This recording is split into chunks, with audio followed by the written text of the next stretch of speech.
when we talk about the construction of a revolutionary movement, we generally talk about, these days, we generally talk about concentric construction. At the core, you have, of course, the Revolutionary Party, the Communist Party. Outside of that, next layer out, you have the People's Army. Outside of that, again, you have the United Front. The United Front is comprised of various mass organizations, alliances, networks, all kinds of things like that. Now, anarchists I would actually consider anarchists to be great comrades in terms of the mass organizations and the United Front, and there's a lot of room and space to work together with them. And in fact, I find myself in general agreement with the left wing of anarchism. I'd say probably, well, certainly more than we disagreed. We'd have a lot to agree on. Maybe 80% of the time we would be agreeing on things. Particularly with regard to the left anarchists, what's sometimes called like the social anarchists, as opposed to like the individualist or like lifestyle anarchists. So I think there's a lot to work on there. And in fact, what I would say is that most anarchists that I know, and I can't talk to just ML, but certainly whenever I talk to people about like MLM, anarchists generally love it. I don't know. Maybe that's just because people call students of MLM red anarchists. Maybe it's related to that. But whenever I start talking about things like like the mass line and stuff like that, like I've heard anarchists talking about implementing like the mass line and stuff like that, and I'm not 100% sure how they would conceive of that fully, but they seem to generally be quite amenable to MLM ideology. Of course, they have criticisms of former socialist projects, and some of that's valid. A lot of it is unfortunately often a result of just pretty much Western anti-communist propaganda, which when you're kind of new to the left, you haven't quite broken away with. And at the same time, even though there will be engagement at the United Front level, there is also going to be struggle. It is going to be a unity situation. We shouldn't try and gloss over that and pretend that we all want the fully same thing. With the anarchists who and I would say that there's generally two strands of anarchists. One strand of anarchists who kind of mostly wants to get rid of hierarchy, another strand who mostly wants to get rid of class society. The latter one, who mostly wants to get rid of class society, who wants to overcome capitalism, and who wants communism, those ones are pretty much we can work together. We can definitely work together. The ones who really want to overcome hierarchy, we might struggle a little bit, because there is hierarchy in Marxist revolutionary communist organizations. There is going to be hierarchy there. There's a dialectical unity between bottom up and top down. We know that through the mass line, both internally and externally, between the party and the masses, and also within the party between the central committee and the rank and file of the organization. But I do generally think that at the level of the United Front, in terms of networks, in terms of mass organizations, there's a lot of space for working with anarchists. And but I don't want to lie either. I will always be trying to talk to anarchists and be like, hey, what do you think about this MLM? What do you think about this? What do you think about doing a little bit of mass line? What do you think about doing a little bit of revolutionary vanguard? What do you think about a little PPW? What do you think? and they'll be doing the same thing as well. They'll be trying to struggle with me as well, and they'll be trying to correct me and doing this, and that's fine. We'll disagree with each other on some things, and we'll agree with each other on other things. But I do think that there's a lot of room to be working together at that level of the organizing. Guys, what do you think? I think that was very fair. I mean, in the U.S., there are a subset of anarchists who are basically just liberals, and who I think they're honest in that they actually believe the stuff that they believe, and they're not ops or anything like that. But there is a very, very counter-revolutionary strain of Western anarchists. That being said, if you go to any of the protests here in the States within the last few years, like all the street medics, all the people with handing out food, most of those people are anarchists. And so those are the ones that I think you can appreciate, you can work with, as long as they've got that revolutionary sentiment. They're at least can agree on a lot of things.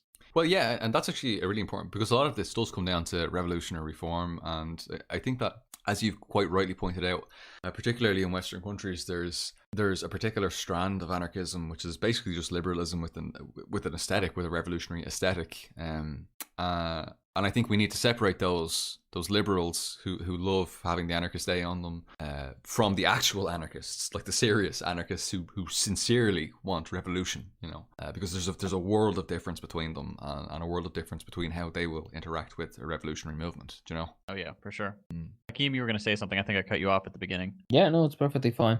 When it comes to the question of anarchists and whatnot, It's like there's one way you can go way too far on one side and too far on the other. There are people who will go all the way and say, no, they're our enemies, they're all fucking CIA ops, blah, blah. Yeah, that's all fucking wrong, obviously. And then there are those who go all the other way, which like, anarchists and Marxists are completely the same in every regard. We have the same goals and ideas about everything, blah, blah, blah. We should just, march together in tandem. I think both these positions are wrong. Yeah, anarchists and Marxists, we have a lot in common, of course, but we also have some fundamental disagreements on not only like tactics, but also just general analysis. And what this boils down to, I think, is a friendly cooperation, but not unity, if that makes sense. Because unity implies that you're one thing, right? But like the TLDR of that is most anarchists that I met IRL are really cool people. The usual like weird meme anarchists are like a pain in the ass. It's just like the weird meme like commies that you see. These people are mostly online, right? People who you meet of these different ideological trends in real life are usually very nice and very helpful and want to work with you. But yeah, so it's not. The question's worded in a weird way. They said, "Yeah, do I consider them comrades? Yes. Temporary allies? Temporary is not a word I would use, but allies in general. Distraction, not at all. But again, it depends on the material conditions, as always, right? Absolutely.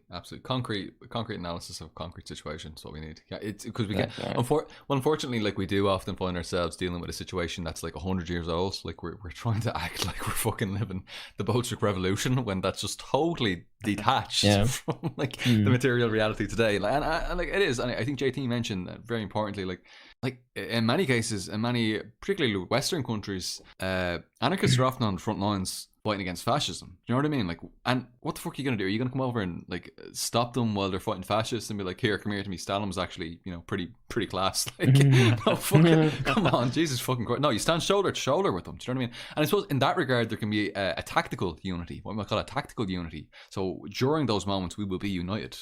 And on the issues that we agree on, we can work together on those things. Do you know what I mean? But look, as we know, like from dialectics, everything is constantly changing. Everything is constantly changing as a result of the struggle of unity, the struggle and unity of opposites within all things. So things are always changing. Where once the contradiction between anarchists and Marxists was very antagonistic, today I don't believe it is very antagonistic, and I don't think that we should be contributing to anything that makes it antagonistic. There is a contradiction there. There is. We can't deny it. There is a contradiction there, but I don't think it's an antagonistic contradiction. And I do think that there's a lot there's a lot of space where we can work together in that regard. Hugo, did you have any thoughts on that? Did you want to come in on that particular question before we push forward?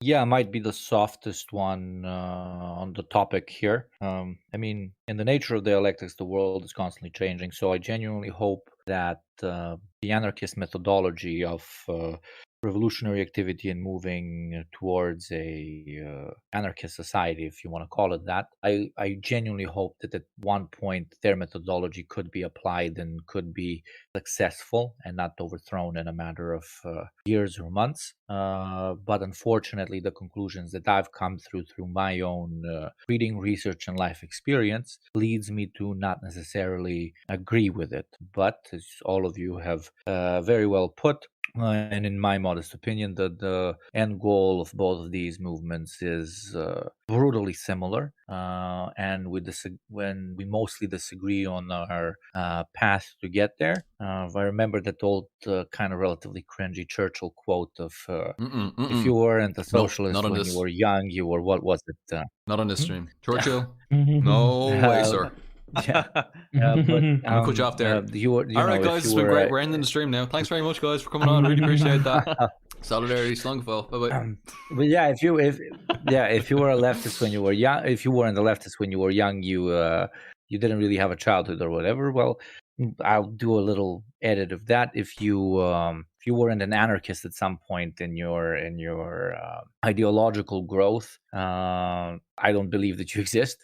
Okay, yeah, sure. There's plenty of people that directly moved into, let's call them a bit more Hakim here, just radical belief systems. But yeah, no, of course they exist. But there's insane amount essential in anarchists to potentially join movements more aligned to what we try to push forward here. But at the end of the day, I do leave a space open to say that in the long run they might be the ones who are right, and only history can prove which model, whichever one it is the one who is correct, because the one who is correct is going to be the one that finally achieves a movement from the dictatorship of the proletariat to actual lower stage of communism or socialism, and that's when this discussion will be over. Up until that point, we are theorizing, we are debating, and that is very healthy and that is very necessary. But it does not, the conclusion or genuine conclusion is not that the anarchists are completely wrong, because we will know that they are completely wrong only after a truly successful long-term project has been established. Up until that point, it's a matter of discussion. You know, that's why again I might be a bit soft on them, but who knows? You know. You guys missed one important thing though, is that socialism is when the government does stuff. And anarchists are against governments and windows. So you cannot have a government without windows, because you cannot have government institutions without windows, because it gets cold. Therefore, Ergo, anarchists are against socialism, because socialism is big, gray, brutalist government buildings. So yes, exactly right. I See, take everything I just said. Anarchies debunked. Can I say? Anarchies are cucks. No, actually, MLs are cucks to Windows. Ha ha. You're window cucks. Man, can I just say? Bow down right? before the window lords. Yes. Anytime I've ever talked to an anarchist and I started going on about maoism to them, in particular, because and it's important. I'm not just saying like maoism is like a separate thing. Like when we call ourselves Maoists, we're talking about like Marxism, Leninism, Maoism. It's just another level of it. Is how we would conceive of it. Do you know what I mean? But one of the, I suppose, the things that we learn from the experience of the Chinese Revolution is that, you know, for example, at the 11th plenum of the Chinese Communist Party, they adopted this motion, right? And it stated that the only method is for the masses to liberate themselves, okay? And any method of doing things in their stead must not be used. We have to trust the masses, rely on them, and respect their initiative. Let the masses educate themselves in this great revolutionary movement and learn to distinguish between right and wrong and between correct and incorrect ways of doing things. So it's all power to the people. Do you know what I mean? And it sounds like the sort of thing that I think a lot of anarchists would really appreciate. You know, I think a lot of anarchists would really appreciate the people's communes in China. I think that anarchists should really strongly look into studying what really happened in Mao's China, because I think that they'd be completely very excited about it. And I think that it solves a lot of the problems as well. The error, what errors exist, and I don't overstate the errors that did happen during the Soviet experience, but there were errors, and if there weren't errors, then, you know, it wouldn't have fallen, it wouldn't have been defeated. Do you know what I mean? But so there are some. Mao ate all the grain. I feel like they talked too much with my previous explanation, because sorry to do budget. Anarchists, guys, maybe you're right. I don't think you are. Please prove me wrong. I would love to be proven wrong. Prove me wrong. Do it. Fucking do it. Last experiment, Chaz, yeah. Not in a very good direction in proving me fucking wrong. But okay, yeah, sorry. That's funny.